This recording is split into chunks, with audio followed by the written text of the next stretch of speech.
Bonjour, ici Claudine Chauveau-Tardif, bienvenue aux Nouvelles locales. On commence les manchettes du côté de Lac-Beauport, où l'équipe chargée du nettoyage des chemins commencera bientôt à sillonner les rues de la municipalité avec l'équipement nécessaire pour ce travail. Afin de faciliter ces opérations, la municipalité souhaite votre collaboration en évitant de vous stationner dans les chemins durant cette période. Si la température le permet, il est prévu que le nettoyage des chaussées débute dans la semaine du 15 avril et pourrait s'étendre sur environ 2 semaines. Il est à noter que ces opérations sont sujettes aux conditions météorologiques en vigueur et peuvent donc être retardées en raison de gel tardif ou de grandes quantités de pluie, sans compter d'éventuelles chutes de neige. L'objectif actuel est donc de terminer le tout rapidement, mais le nettoyage printanier pourrait se prolonger. Pour obtenir plus d'informations à ce sujet, rendez-vous au www.lac-beauport.québec. Et à Sainte-Brigitte-de-Laval, le projet Aubier a été dévoilé dans son ensemble lors d'une séance d'information qui a eu lieu le mardi 26 mars dernier et à laquelle une 50aine de personnes ont assisté. Situé à l'intersection des rues Génigne, Kildare et Des-Saphirs, le projet comprend le centre de la petite enfance La Ritournelle, qui contient 68 places pour les enfants de 18 mois et plus et 10 places pour les poupons. Les appartements Le Pin, soit 5 logements d'une chambre, 2 de 2 chambres et 5 de 3 chambres. Le Terrier, rue des Saphirs, maison de 3 chambres sur 2 niveaux qui comprendront un logement d'appoint avec une entrée indépendante. Le Promontoire offrira des maisons en rangée avec garage. La directrice générale de la ville, Mme Audrey Beaulieu, le directeur du service des travaux publics, M. Olivier Coulombe, la directrice du service de l'aménagement du territoire, Mme Julie Pellerin, ainsi que l'architecte, M. Jackie Deschênes, ont présenté le projet et ont répondu aux questions par la suite. D'entrée de jeu, Mme Beaulieu a souligné que le projet cadre parfaitement avec le plan Horizon 2020-2030. Apprenez-en davantage sur ce projet à la page 4 du journal Le Lavallois. La municipalité de Stoneham et Tewksbury veut impliquer la population pour choisir le nouveau concept de module de jeu permettant aux enfants de 5 à 12 ans de s'amuser tout en développant leurs capacités motrices, cognitives, créatives et sociales. Ces nouveaux modules viendront s'ajouter aux infrastructures existantes du Parc des Fondateurs qui sont destinés à des enfants plus jeunes de 0 à 5 ans. L'acquisition de ces modules supplémentaires rentre dans le cadre du projet d'amélioration participative des parcs des quartiers inscrit au programme triennal d'immobilisation 2023 à 2025 adopté en décembre 2022. Vous êtes invité à vous prononcer entre les 3 propositions retenues, soit celles de Jean-Bette, Tessier, Récréoparc et Atmosphore. Accédez à la plateforme Horizon pour voter via le www.villestoneham.com. Après le succès de l'année dernière, la municipalité de Stoneham et Tewksbury est fière de présenter, en collaboration avec Agiro et d'autres organismes du milieu, la 2e édition de la Fête de l'environnement, un événement dédié à la nature et à sa protection. Réservez votre samedi 4 mai. En effet, il vous donne rendez-vous le samedi 4 mai pour une journée familiale sous le thème de la préservation de l'environnement et des cours d'eau. En matinée de 9h à midi, participez au traditionnel défi Zéro déchet. En après-midi, de 12h30 jusqu'à 16h30, célébrez la fête de l'environnement au Parc des Fondateurs. Sur la patinoire couverte, vous retrouverez des exposants, organismes et entreprises œuvrant dans le domaine. Les citoyens pourront également récupérer gratuitement du compost mis à leur disposition par la municipalité. Retrouvez plus d'informations sur l'événement à la page 4 du journal L'Écho du lac. La ville de Fossambeau-sur-le-Lac a établi une entente avec le domaine de la Rivière-au-Pin pour l'utilisation de leur rampe de mise à l'eau. Cette entente permet aux détenteurs d'une vignette d'embarcation émise par la ville la mise à l'eau de leur embarcation.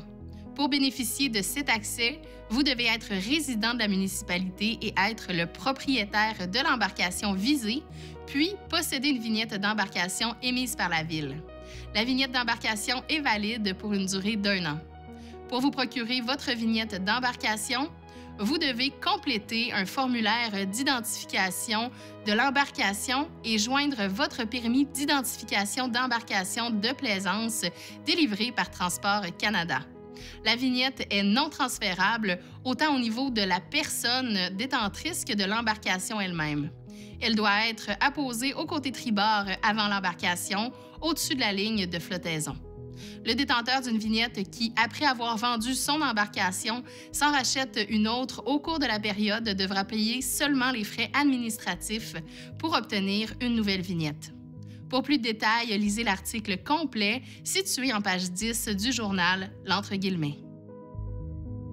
Le service des sports, des loisirs, de la culture et de la vie communautaire a mis en place durant la semaine de relâche des activités spéciales pour les familles de Sainte-Catherine de la Jacques-Cartier.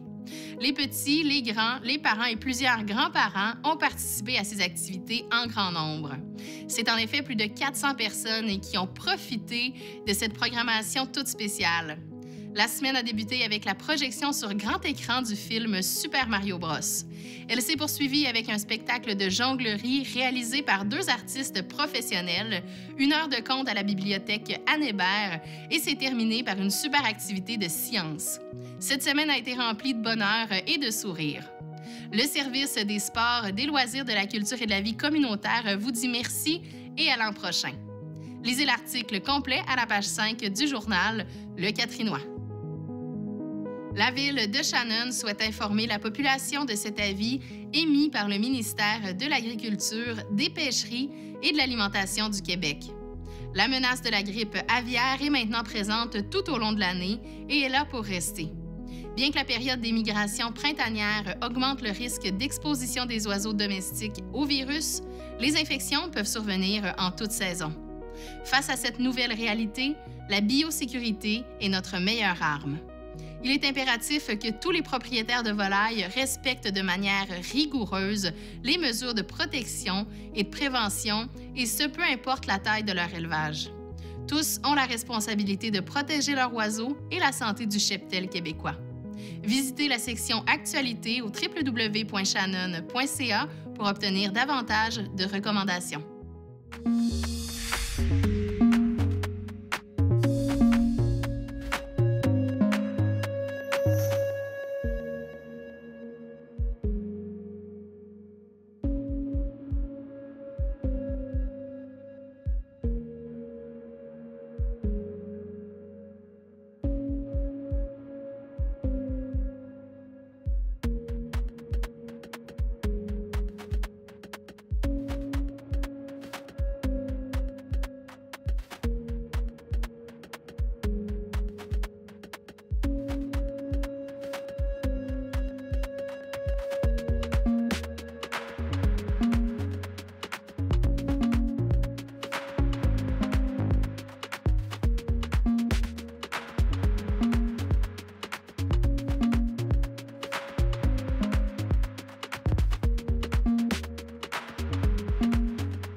artistes, travailleurs autonomes et entrepreneurs, ouvrez l'œil puisque la programmation de la première édition des Rendez-vous de la Jacques-Cartier va certainement vous intéresser. Cette série de 9 webinaires, formations et activités de réseautage vous permettra de vous outiller sur divers sujets comme les médias sociaux et le marketing numérique, comment vivre de son art en 2024 ou encore comment créer des partenariats gagnants. Toutes les formations sont entièrement gratuites. Vous pouvez vous inscrire dès maintenant aux 2 premières activités, soit le 25 avril, la formation en ligne Rédiger et présenter son dossier d'artiste ou son projet artistique qui permettra aux participants de mieux comprendre les règles de base pour rédiger et présenter un dossier convaincant. Une formation à laquelle toute personne qui désire maximiser ses chances de voir son dossier être choisi lors de sollicitations ou de dépôt de candidature doit assister. La formation est donnée par Caroline Hood, consultante de gestion créative. Aussi, le 1er mai prochain, le webinaire « Comment intégrer le storytelling à vos actions de communication sur le web » vous apprendra comment raconter une histoire sur le web, comment convaincre par l'émotion et engager votre audience en créant un lien avec elle. Le webinaire est donné par Marie-Hélène Raymond, coordonnatrice de la stratégie numérique au Musée national des beaux-arts du Québec. Un webinaire informatif qui plaira sans aucun doute à toute personne qui gère ses propres médias sociaux ou ceux de son organisation. Inscrivez-vous dès maintenant au www.mrcjacques-cartier.com. Êtes-vous prêt à monter à bord lundi prochain? En l'honneur du Jour de la Terre, la MRC vous offre la gratuité pour embarquer dans le bus dans toutes les villes et municipalités de la Jacques-Cartier desservies par le TCJC. Laissez-vous conduire et embarquez dans le bus. Vous y découvrirez peut-être une nouvelle façon de vous déplacer.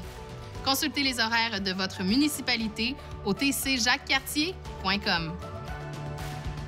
Alors que les journées s'allongent et que les températures se réchauffent, c'est signe que l'été approche à grands pas. C'est donc le moment idéal de planifier vos activités estivales pour profiter pleinement de tout ce que la Jacques-Cartier a à vous offrir. Du 28 au 30 juin, préparez-vous à vivre des sensations fortes au rodéo Sainte-Catherine de la Jacques-Cartier. Assistez à ce spectacle équestre époustouflant qui vous promet des moments palpitants et une ambiance électrisante. Les amateurs de rodéo ne seront pas déçus par cette expérience inoubliable. Procurez-vous des billets dès maintenant au www.rodeoscjc.com. Et maintenant, du 31 mai au 28 septembre, rendez-vous à la Chapelle du Lac pour une expérience musicale et humoristique incomparable. Imprégnez-vous de l'univers enchanteur de la Chapelle et laissez-vous séduire par des artistes talentueux qui vous feront rire et vibrer au rythme de la musique. C'est un rendez-vous à ne pas manquer cet été. Les billets sont déjà en vente et vous pouvez réserver votre place dès maintenant au www.lachapelledulac.com.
nous avons sélectionné 3 annonces du babillard de CCAP.tv de cette semaine.